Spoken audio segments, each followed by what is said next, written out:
Comigo aqui, professor, advogado, doutor Carlos Rebouças. Bom dia, doutor Carlos. Bom dia, Prazer mais uma vez contar com a sua colaboração aqui, um questionamento da maior importância, que é a contramão do judiciário, o inocente na cadeia e o criminoso em liberdade. O José Roberto Batóquio, eu li um artigo aqui no Jornal de Circulação Nacional, do professor de Direito Penal, advogado criminalista, jurista, doutor José Roberto Batóquio, que já foi presidente nacional da Ordem dos Advogados do Brasil, foi também deputado federal eleito pelo Estado de São Paulo. Ele, no artigo, ele questiona a justiça na contramão. Estamos vivendo, diz ele, um festival de prisões arbitrárias, antecipatórias da final condenação, ao desprezo pelo Instituto da Presunção da Inocência, a submissão de réus a constrangimentos que revelem, às vezes, até crimes que não praticou ou crimes de outras pessoas. Desrespeito flagrante à lei, o abandono à boa prática da apuração. Estamos vivendo esse momento no Brasil? Infelizmente, nós agora tivemos, em contrapartida a isso, em junho, nós tivemos a Inglaterra parando, no dia 15 de junho, para comemorar 800 anos da Magna Carta Libertatum, que é uma carta que foi publicada no dia 15 de junho do ano de 1215, onde dizia que nenhum cidadão livre poderá ser preso ou poderá ser expropriado de seus bens sem o devido processo legal.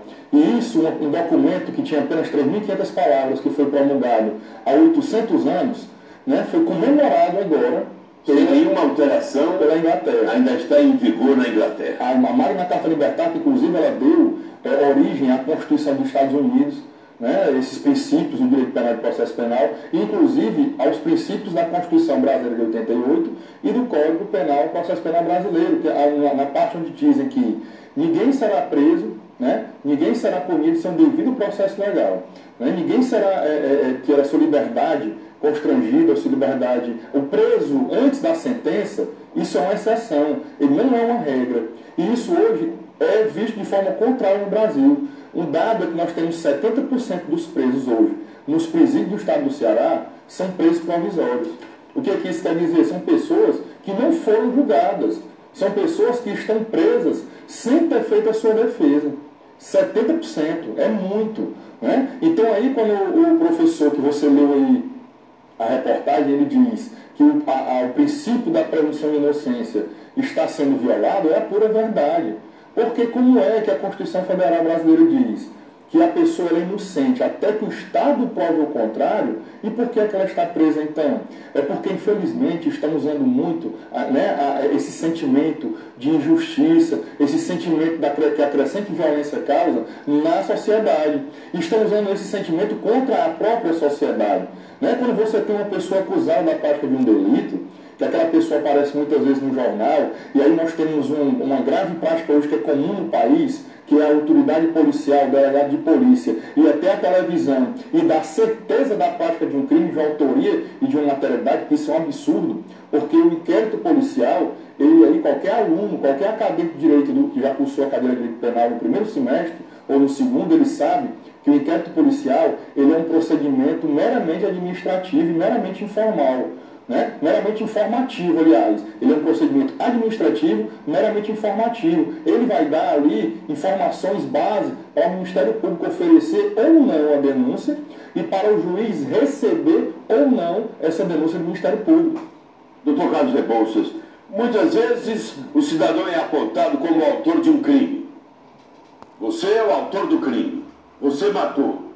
Prove que é inocente. Esse é um procedimento legal. Isso é um absurdo. Inclusive, eu sempre digo para os meus alunos o seguinte: você ser processado criminalmente é um motivo de você hoje ter alegria. Se você comparar com a época anterior, quando você já era acusado de um crime, você não tinha defesa, você já era preso, já era expropriado dos seus bens.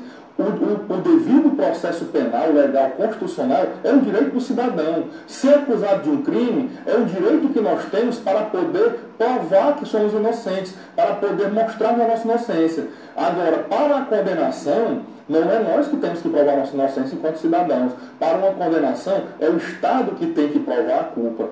Quando o Estado diz que uma pessoa é culpada de um crime, que ele é o autor daquele crime, então o Estado é que tem que provar. Nós temos aqui um exemplo clássico, Edson, que foi o caso do monstro da mamadeira. Foi uma mãe, né, agora há uns entre 10 e 12 anos atrás, essa mãe foi acusada em São Paulo de ter matado o próprio filho, que era um bebê, né, colocando cocaína na sua mamadeira.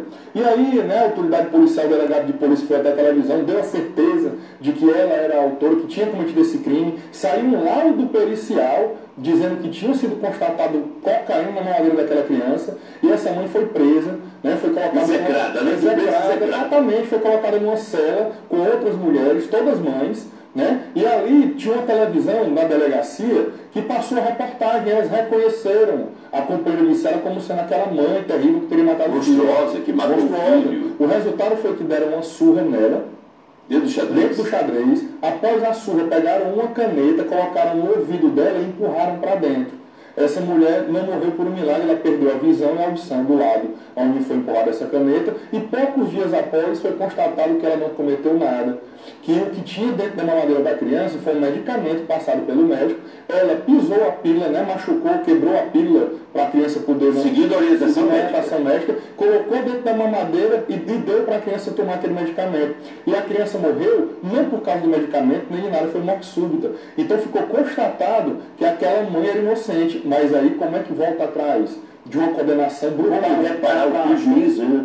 Como reparar um prejuízo desse? Agora, né, morreu aos 70 anos de idade, há pouco tempo, né, os donos daquela escola base de Brasília, que foi lá onde foram acusados de promover orgias sexuais com crianças. Né, o dono do colégio foram acusados de pegar crianças, colocarem em um carro do colégio, levarem para motéis e praticar todo tipo de orgia sexual. A escola foi apedrejada, né, a família perdeu tudo, tiveram que mudar de cidade várias vezes, ameaça de morte, né, foram execradas publicamente. Depois comprovou-se que nada era verdade. E morreram sem receber indenização. Eu lembro de um caso aqui em Fortaleza, de um cidadão que saiu das páginas de um jornal, onde a manchete dizia: monstro mata o próprio filho.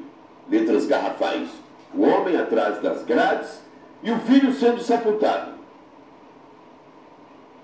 Esse homem depois ficou comprovado que ele era inocente. O filho, ele estava passando o final de semana na casa da sogra, o filho num pé de siriguela bateu numa cerca elétrica no muro, caiu, se batendo, agonizando. O pai foi fazer boca a boca, batendo nos pulmões para ele respirar. O vizinho da casa ao lado viu a cena e denunciou. O pai está matando o filho. A polícia invadiu a casa, algemou, prendeu. A imprensa execrou. Esse é o monstro que matou o filho. Depois, na medicina legal, o filho morreu vítima de uma descarga elétrica. O que o pai estava fazendo era tentando ressuscitar o seu filho. Agora, Carlos Rebouças, eu imaginei, na época que eu apresentava um programa de televisão ali, e eu imaginei naquela hora, eu digo, meu Deus, imagina o sofrimento daquele pai, na cela, execrado, monstro mata o próprio filho, o filho sendo sepultado sem ele ter o direito a dar o último adeus ao filho e sendo chamado por todos como matador, assassino. 40, 72 horas, 3 dias depois, esse homem passou muito tempo num hospital mental e me convidou para ir. Ele mandou me convidar, porque talvez eu tenha sido o único que na hora da manchete eu digo, levanta aqui uma dúvida. Por que esse pai matou o filho? Mas acabou com a vida dele. Ficou debilóide, ficou débil mental. É comum isso, né? É normal do ser humano, né? Nós vimos aqui algumas reportagens, né, de casos de familiares revoltados com o assassinato do familiar. Quem não fica?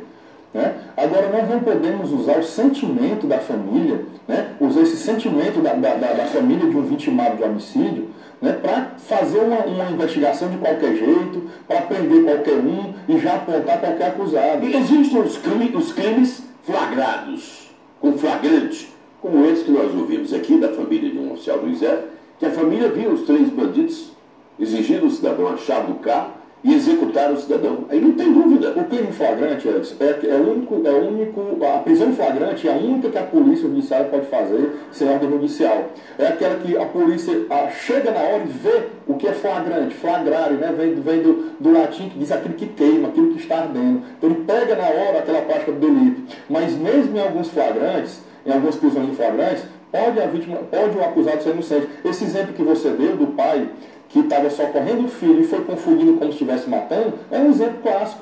Né? Ele estava ali tentando socorrer o filho, fazendo boca a boca, dando murro no peito para reanimar o filho, e foi flagrado fazendo isso e foi interpretado como se ele estivesse matando e não socorrendo. Porque nós já temos, a sociedade brasileira, ela desconhece os seus próprios direitos civis. Né? Quando o Código diz que não há crime sem lei anterior que o defina, nem pena sem prévia culminação legal, são aqueles princípios da Magna Carta Libertatum, de 800 anos atrás, quando o rei João Sem Terra da Inglaterra a promulgou, para que nenhum cidadão mais fosse preso de forma ilegal.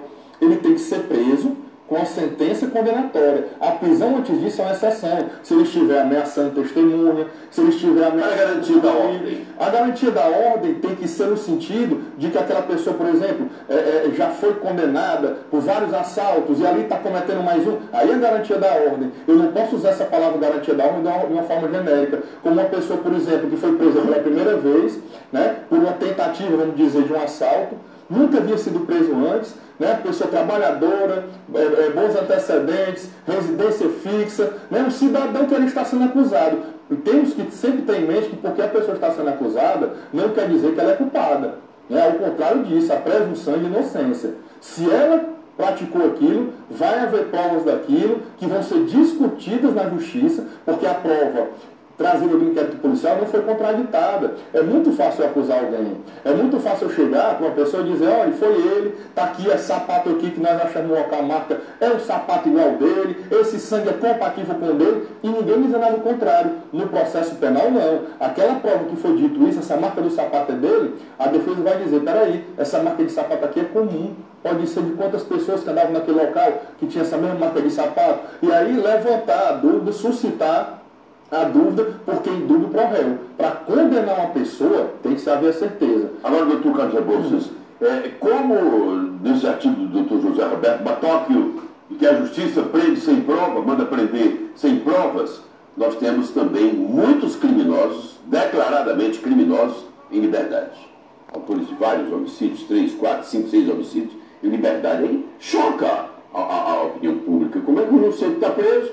Como é que aquele cara que matou todo mundo, ele matando, está em liberdade? O inocente, quando ele é acusado de um crime, é interessante que ele sempre, quando nos procura para... Geralmente ele procura tardiamente, o advogado criminalista, né? Ele já procura tardiamente. E quando ele procura, é porque o caldo, como se diz no popular, o caldo já entornou.